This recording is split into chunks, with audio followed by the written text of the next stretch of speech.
안녕하세요. 세상 사는 법 이야기의 김동중 변호사입니다. 오늘은 민법의 공부 방법이라는 제목으로 한번 이야기 나눠볼 건데요.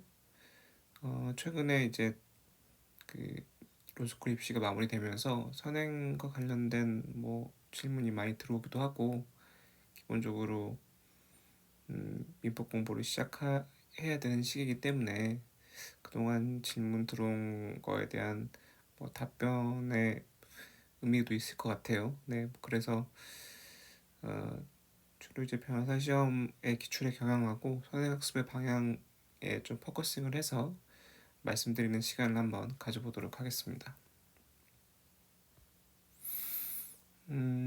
일단은 우리가 민법 공부 왜 하겠습니까? 예.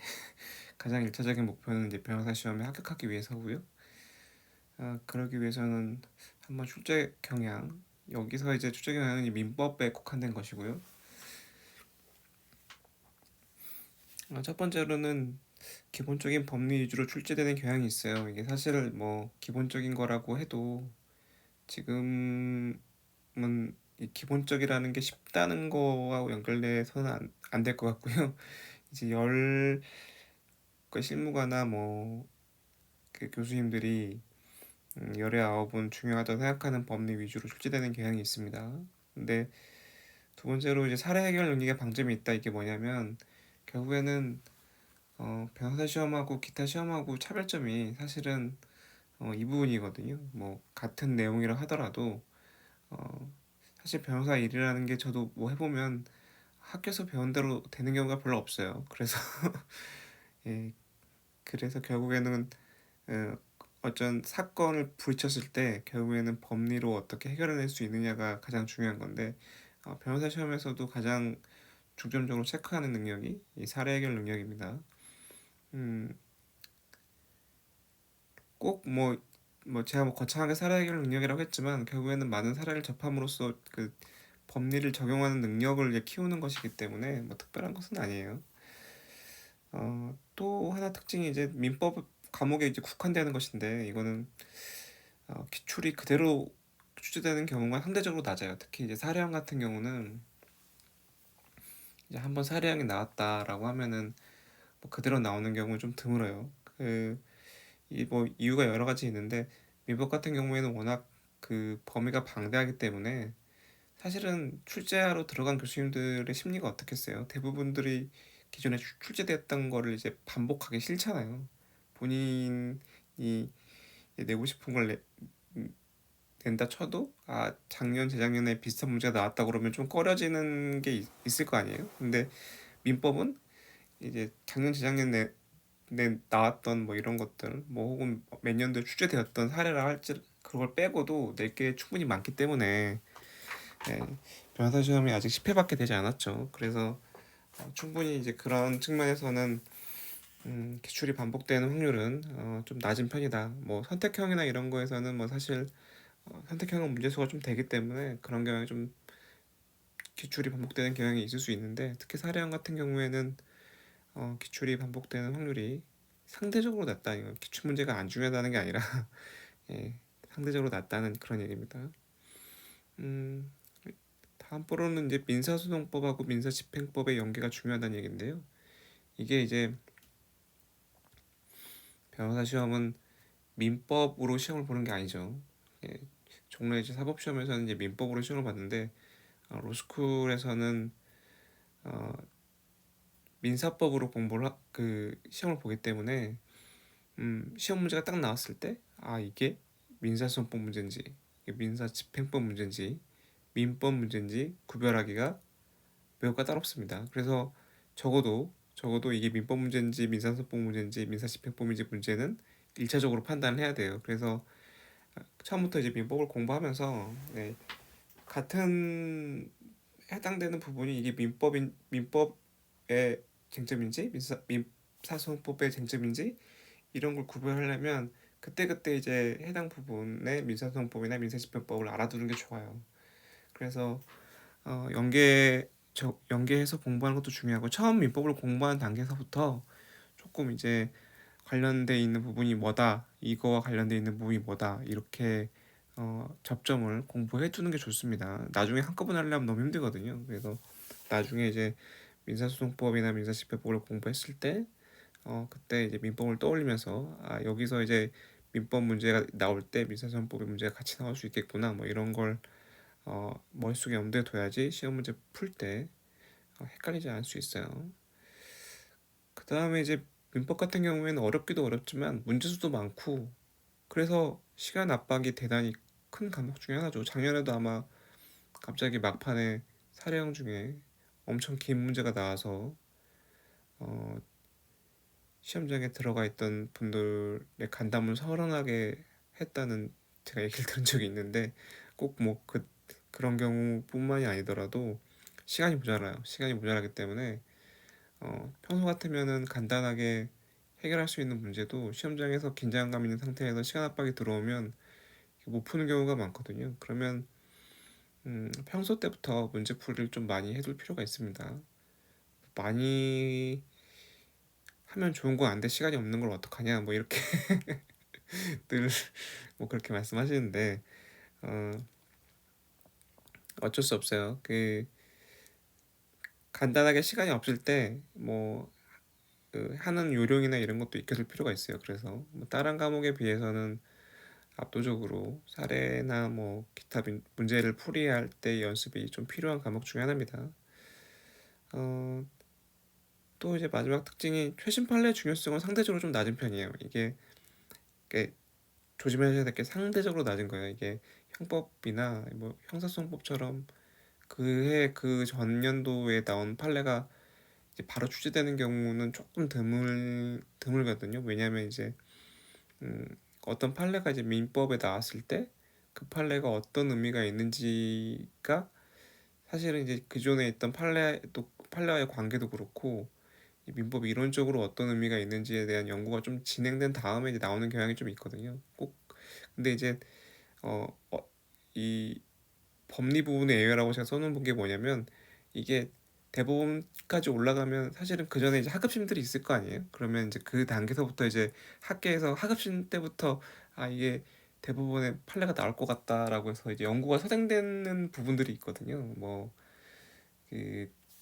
그런 부분들은 어, 대법원 판례가 나오자마자 드디어 나왔다 하고 딱 나오는 경우가 있기 때문에 특히 중요 법리 부분의 최신 판례는 좀 바로 나오는 경향이 있으니까 그런 건 이제 체크를 해야 되겠지만 일반적으로는 이제 최신 판례의 중요성은 특히 이제 형법 같은 과목에 비하면 좀 낮다. 그래서 오히려 뭐 한 3, 4년은 묵어야 5년, 5개년 안쪽에 있는 판례들이 조금 더 중시되는 경향이 있는 그런 특성이 있습니다. 사실 이제 여러분들이 이제 그 로스쿨 지금 입시 치르시고 이제 사실 입학하신다고 하면 생각해 보세요. 지금 내년 4월에 중간 시험 기말 시험을 보셔야 돼요. 그래서 제가 이제 선행하면서 이제 너네들 머릿속에 선행이란 말을 지우라고 하는 이유가 예, 금방이거든요. 몇 개월도 안 남았는데 어떻게 공부를 선행이라고 할 수 있겠습니까?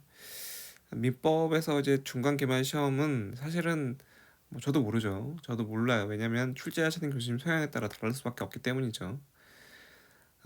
하지만 이제 민법 같은 경우는 사실 다른 과목에 비하면 조금 그나마 상대적으로 교수님들의 편차가 적은 편입니다. 왜냐면 기본적으로 모든 이론들에 대한 판례가 거의 나와 있고 그 판례를 이제 교수님들이 무시할 수가 없기 때문이죠. 그 보통 이제 교수님들이 이제 이론적인 편차가 좀 있는데 그 문제가 좀 교수님들이 개성이 좀 드러나려면 그 부분에 판례가 없으면 이제 교수님들 개성이 드러날 수 있는데 판례가 있으면 이제 그 부분은 누구라도 중시할 수밖에 없거든요. 그래서 기본적으로는 여러분들이 이제 변호사 시험에 맞춰서 선행을 하셔도 사실은 그 자체가 이제 어느 정도는 중간 기말에 대한 대비도 충분히 된다고 보여요.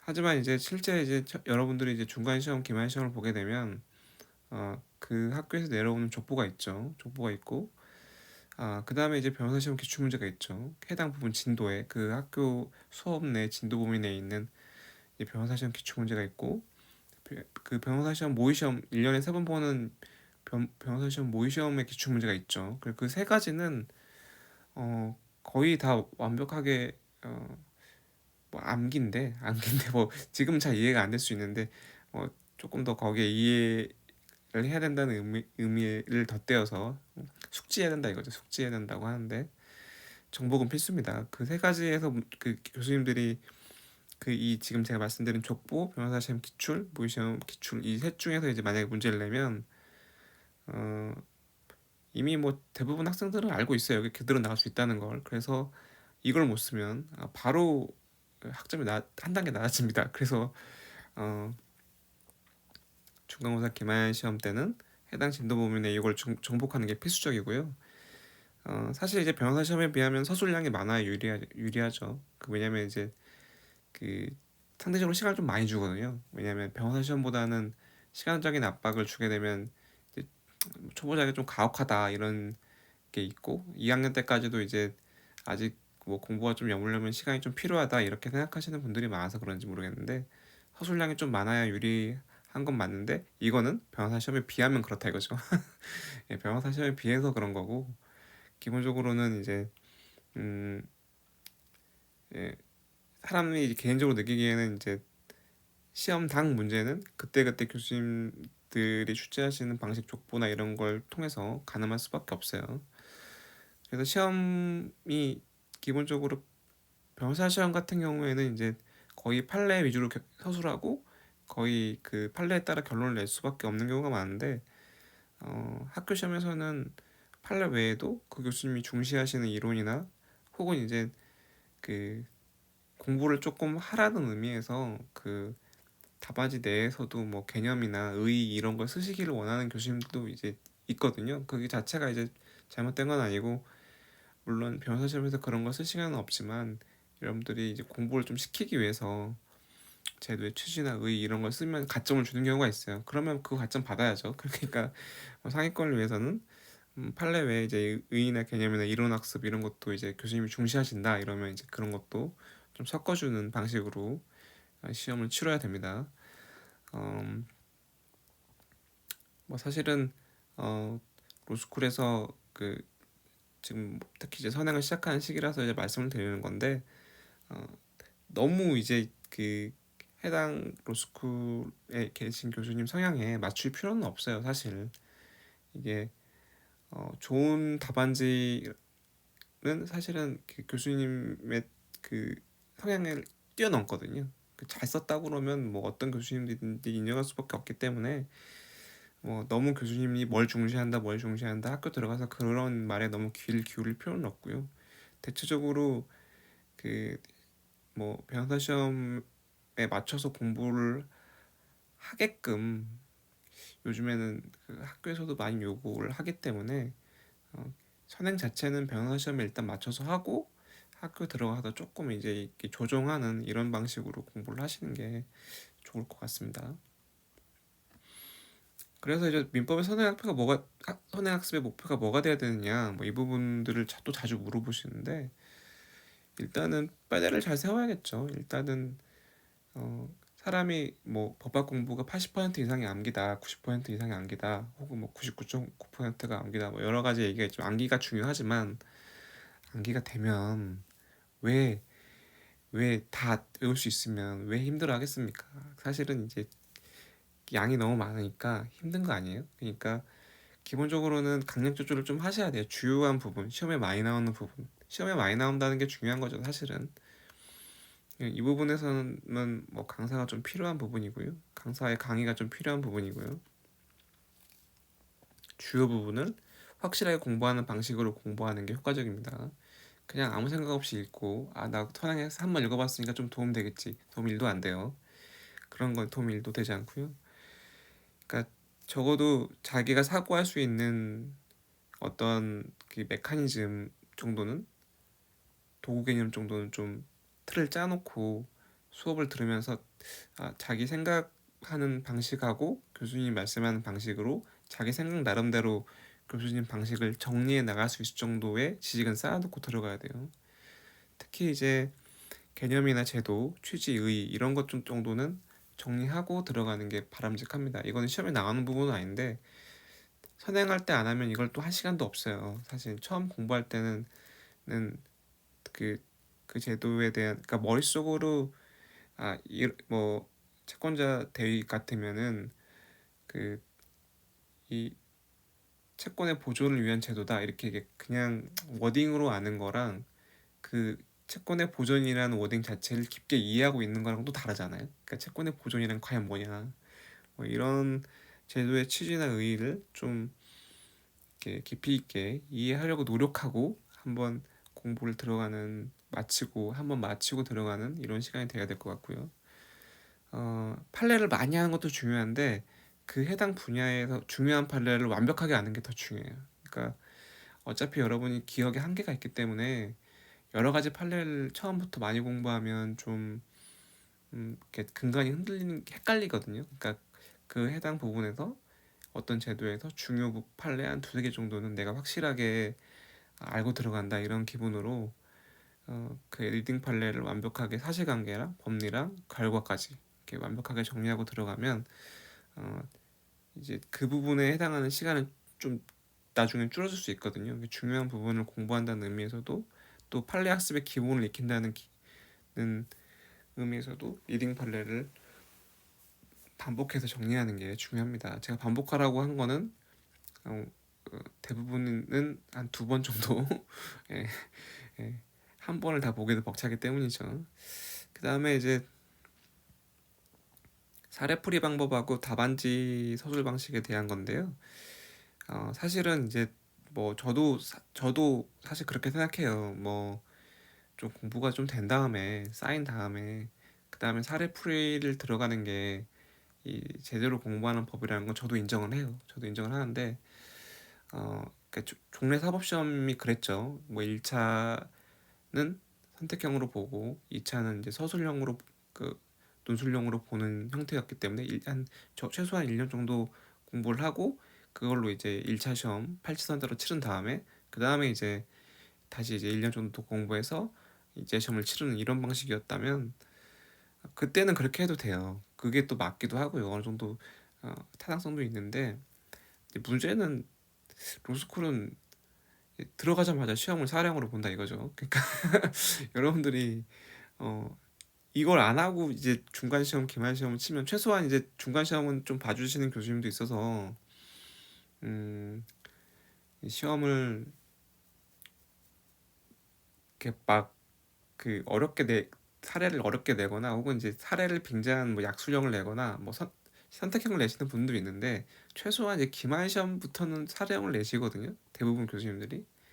그러면 여러분들이 이제 이걸 안 해보고 이제 중간 시험, 기말 시험을 치르면 어, 시험 볼 때 너무 어려워요. 사실 그래서 조금 뭐 그 이르긴 하나 공부하는 단계 지금 선행하는 단계에서부터 좀 사례 풀이를 어떻게 쓰고 어떻게 해나가야 되는지 감을 좀 잡아야 된다 이거죠. 그래서 힘들면 사실 처음에 공부하고 쓰려고 하면 만막하지 않겠습니까? 힘들면 최소한 오픈북을 해서라도 어, 좀 한번 써보고 내가 어떤 부분을 공부를 해야지 사례를 잘 쓸 수 있겠다 이거 스스로 감을 잡아가는 그런 시간이 꼭 필요할 것 같고요. 또 하나 이제 주의할 점이 이 선행학습을 할 때는 민법을 처음부터 끝까지 하는 게 중요합니다. 왜냐하면 처음부터 끝까지 해야 양이 줄어요. 전체적인 공부량이 줄어요. 이게 앞에서 그 앞부분 진도를 공부한다고 해서 뒷부분 내용이 안 나오는 게 아니거든요. 그러니까 예를 들면 뭐 민총 앞부분에 있는 제한능력자 제도를 공부한다 하면은 취소를 한다 하면은 그 효과가 부당이득이잖아요. 근데 부당이득은 민법 맨 마지막에 나온다 이거죠. 그러니까 앞뒤가 다 연결돼 있어요. 그래서 여러분들이 공부를 하실 때는 일단 끝까지는 간다. 끝까지 가고 이걸 이제 몇 번 반복하다 보면 민법량이 상당히 줄어들거든요. 앞에 내용이 뒤에 나오기도 하고 뒤에 내용이 앞에 나오기도 하고 이런 방식으로 이제 양이 줄어들기 때문에 그걸 위해서는 처음부터 끝까지 한 번에 공부할 것을 강력 추천합니다. 어, 친족 상속법 같은 경우에는 꼭 뭐 지금 단계에서 하실 필요는 없는 것 같아요. 하면 좋긴 한데 왜냐면 그 앞에 있는 민총이나 물권이나 채권 같은 과목은 이렇게 쭉 이어지는 그런 흐름이라는 게 있는데, 친상은 좀 특수하기 때문에 각 나라의 환경에 맞게 좀 변형되는 부분이 있거든요. 그래서 그 앞부분을 지배하는 법리하고 이 친족 상속 부분을 지배하는 법리하고는 조금 달라요. 다른 부분이 있기 때문에. 그래서 이제 친상은 빼더라도 적어도 채권법까지는, 민초나 채권까지는 공부를 하시는 게 좋으실 걸로 보입니다. 그러니까 일단은 뭐 공부를 뭘로 하냐 이런 질문 되게 많거든요. 그래서 제가 이 챕터로는 한번 제가 이제 뭐 따로 말씀드린 것도 있는데, 기왕 하는 만드는 김에 이 얘기를 다시 한번 간략하게 이제 또 다시 드리면, 어, 교수적 기본서로 이제 많이 보는 교재는 이제 김준호 교수님 민법 강의랑 그 송독수 교수님 신민법 강의, 그다음에 이제 지원인 교수님 민법 강의랑 민법 원론 이런 게 있는데, 음, 이제 이거 외에도 이제 이 교수적 기본서를 혹시 이제 좀 필요하다 생각하시는 분들은 이제 본인이 들어가시는 로스쿨에서 이제 어떤 교재가 많이 쓰이는지 한번 체크를 해보시는 게 좋을 것 같아요. 보통 이제 이 세 개 안쪽이긴 한데, 이거 외에도 이제 뭐 고려대학교 같은 경우는 김영배 교수님 민법학 강의일 수도 있겠죠.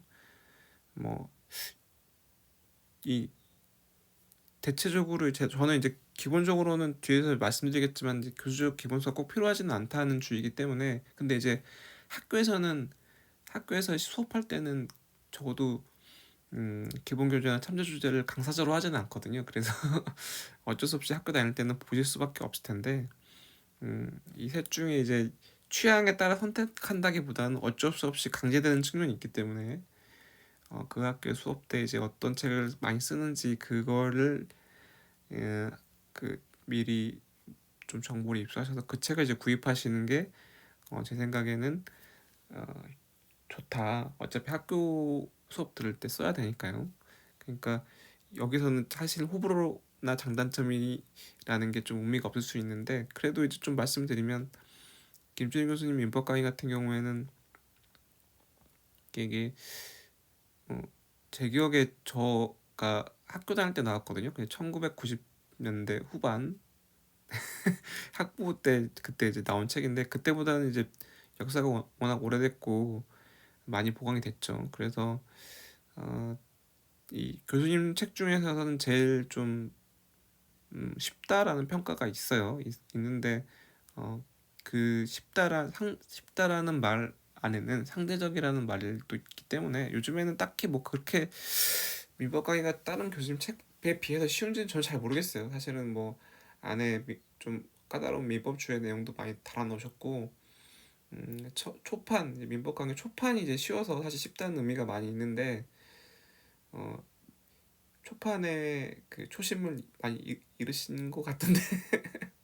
예, 민법 강의 내용이 쉽다던데 읽으니까 왜 이렇게 어렵나요? 그건 당연합니다. 당연하고요. 지금은 그렇게 쉬운 책은 아니고요. 다만 이제 좀 자세하죠. 자세하고 설명 풀이가 이제 처음에 공부하는 분들한테 적합하다, 그런 의미로 쉽다는 그 의미로 이해하시면 될 것 같고요. 홍덕수 교수님 신문벽 강의는 어, 나온 지가 오래되지는 않았어요. 제가 알기로는 뭐 그렇게 오래되지는 않은데, 저가 학부 때 못 봤으니까.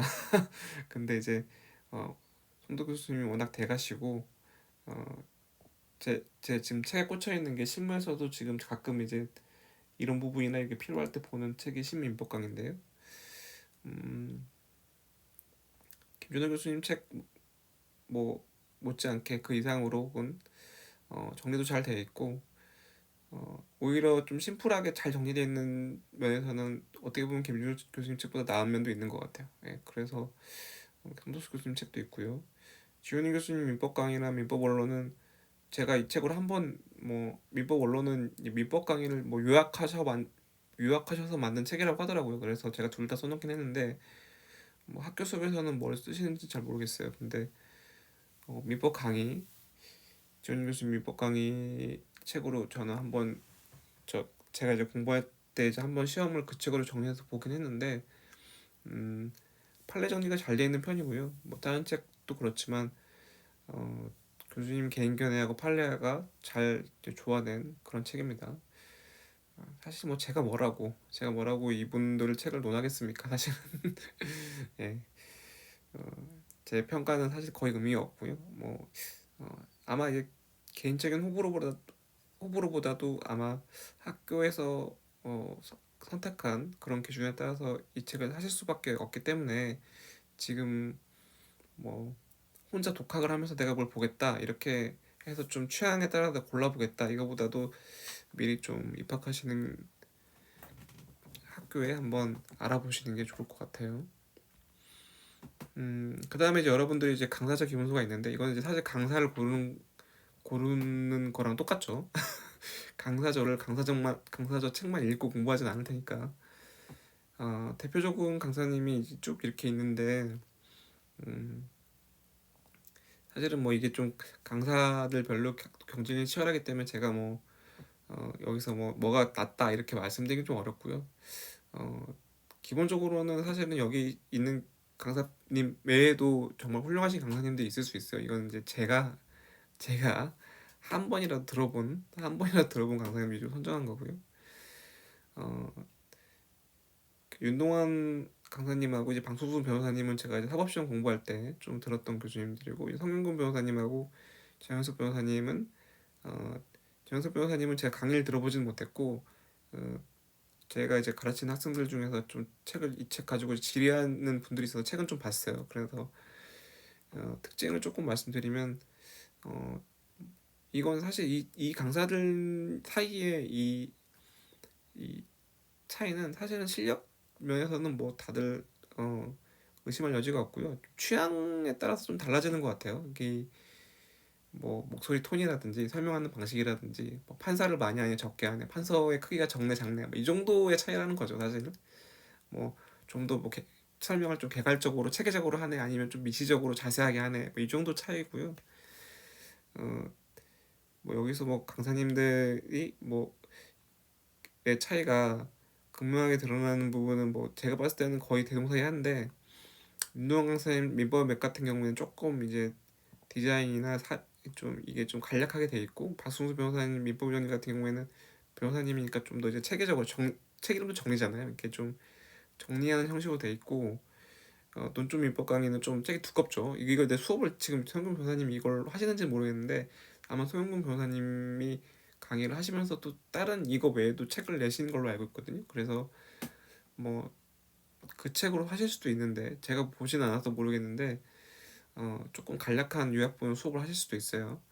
정현근 변호사님 로스쿨 민법의 정석은 책이 이렇게 문장으로 연결되어 있지 않더라고요. 요즘에는 모르겠어요. 요즘에는 새로 나온 판은 모르겠는데 제가 예전에 봤을 때는 이 문장으로 연결되지 않고 좀 요약해서 서브 노트 형식으로 만들어진 교재 같더라고요. 그래서 이 수업을 뭐 거기 머릿말에도 보니까 꼭 수업이 필수다 뭐 이런 말도 있으시던데, 이 각자의 호불호에 따라서 이 학교 그러니까 그 강사 학원 홈페이지에 들어가 보면 이제 이분들이 그 뭐 입문 강의를 이제 민법 입문 강의를 그 무료로 한 몇 회 형식으로 이렇게 올려놓으시거든요. 그러니까 그걸 좀 한번 들으면서 본인의 호불호를 한번 찾아보시는 게 가장 좋지 않을까 생각됩니다.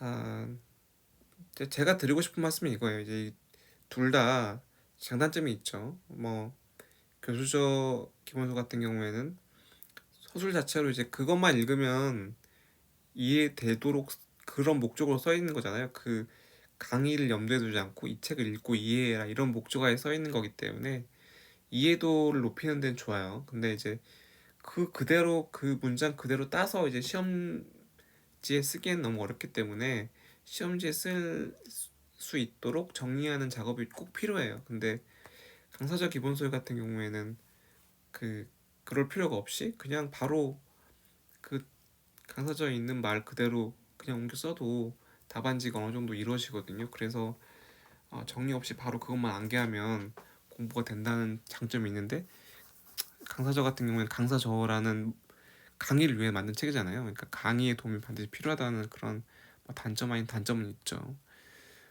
개인적으로는 뭐 굳이 지금 로스쿨 시대에는 그 민법 학습에 있어서 효율성이 더 중요하기 때문에 내가 뭐 특별히 강사절을 정말 못 보겠다, 자기 학습 태도, 학습 특성상, 본인의 학습 특성상 자기는 이 두꺼운 책으로 이렇게 서면으로 된 완결된 문장이 아니면 나는 공부가 안 된다, 그런 경우가 아니라면 강사절을 보면서, 강의를 들으면서, 학원 강의를 들으면서 강사절을 정리하는 게 더 효율적인 방법이 아닌가, 개인적으로는 그렇게 생각합니다. 이거는 개인의 선택이니까요. 그 다음에 이제 제가 사례 연습도 하라고 말씀드렸죠. 사례 연습도 하라고 말씀드렸는데, 음, 지금 이 앞에 이제 그 원래 박승수 변호사님 책 사례집이 이렇게 있었는데 지금 위에 제목이 빠졌거든요. 예. 박승수 변호사님 사례집이 기본적으로 내신 공부할 때 좀 제일 많이 보는 사례집 같아요. 왜냐면 이 그 모든 쟁점이 그래도 이제 사례로 나올 만한 많은 모든 쟁점이 거의 사례로 구성돼 있고, 기출을 포함해서요. 기출을 포함해서 구성돼 있고, 이 쟁점이 빠짐없이 망라적으로 서술돼 있거든요. 그러니까 실제 시험에 들어갔을 때 이걸 다 쓸 수 있을까 그런 생각이 들 정도로 다 써있기 때문에 설명도 좀 자세한 편이고요, 비교적. 그래서 박성수 변호사님 사례집이 조금 더 많이 보시는 것 같고, 소영근 변호사님 사례집도 제가 한번 본 적이 있는데 박성수 변호사님 사례집보다는 조금 더 이렇게 실전적으로 이렇게 답안지에 그대로 옮겨도 될 만큼 좀 양을 좀 축약해서 써진 경우가 많은 것 같고요. 이거 외에도 이제 변호사 시험 기출 사례집 이 있죠. 그 각 출판사별로 이제 여러 종류가 나오는데, 많이 보는 게 이제 뭐 유니온이나 메가, 그 학원 메가 쪽에서 나오는 기출 문제집이나, 혹은 이제 변사기라고 해서 변호사 시험이랑 사법 시험 기출이 같이 나와 있는 이게 있는데, 변호사 시험하고 사법 시험 연관성이 있기 때문에 학교 내신에서는 또 가끔 사법 시험에서 나왔던 문제를 내시는 교수님도 있어서 변사기를 많이 보는 것 같아요. 변사기도 많이 보는 것 같고, 제 생각에 제가 이제 변호사 시험 변사기랑 메가를 두 개를 다 봤는데, 설명은 좀 변사기가 좀 자세한 경향이 있더라고. 왜 이게 민법 같은 경우는 제가 변사기를 아마 제가 봤던 강사님이 아니라 다른 분이 아마 지금 맡은 걸로, 이게 중간에 한번 바뀌어서 다른 분이 맡은 걸로 알고 있어서 그 바뀐 분은 어떻게 하시는지 모르겠는데, 제가 봤던 걸로는 변사기가 또 설명이 좀 자세한 편으로 됐던 것 같고요. 그거에 비해서는 이제 메가 쪽에 나오는, 제가 봤던 건 이제 신종훈 변호사님이 했던 건데 조금 설명은 더 간략하고 좀 더 실전적으로 쓸 수 있게 됐던 것 같아요. 어쨌든 간에 이런 사례집 중에서 하나를 골라서 여러분들이 진도 범위 내에서 조금씩 이제 참고해서 풀어보거나, 실제 이제 중간 시험, 기말 시험에서는 교수님들도 이제 말씀을 해주시거든요. 어, 뭐 10문제를 낼 건데 그 중에 한 5문제는 변호사 시험이나 모의 시험 기출에 내겠다. 3문제는 올해 내가 새로 만들어 내겠다. 족보에서 내겠다. 이런 말씀 해주시면 그때 이제 이 사례집들을 참고해서 해당 사례는 정말 완벽하게 익히고 들어가야겠죠. 그런 식으로 사례집들을 활용하셔야 될 거군요. 지금 선행하는 단계에서는 이걸 다 보긴 힘들고, 주요 이제 그 중에서도 좀 다음번에 나올 만한 쟁점을 다루고 있는 그런 문제들 위주로 몇 개를 골라서, 그 사례라는 건 이 정도 나오고 이 정도 레벨로 나오고, 내가 이 레벨의 문제를 풀기 위해서는 앞으로 어떻게 공부를 해야 되겠구나, 이런 걸 고민하시면서 공부를 하시면 되겠습니다. 네, 오늘은 여기까지 하겠고요. 어쩌다 보니까 말이 길어졌는데, 사실은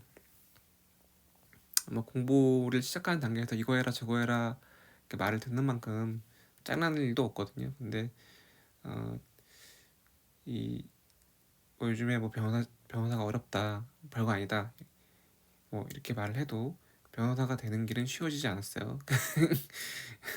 예, 제가 전에도 잠깐 이런 말씀 드린 적이 있는지 모르겠는데, 음, 어떻게 보면은 욕은 욕대로 먹고 올스쿨이라는 제도가 실제 거기서 공부하는 사람들은 예전보다 더 힘들지도 몰라요. 그래서 좀 안타까운 면이 있는데, 어, 어쩌겠습니까? 예.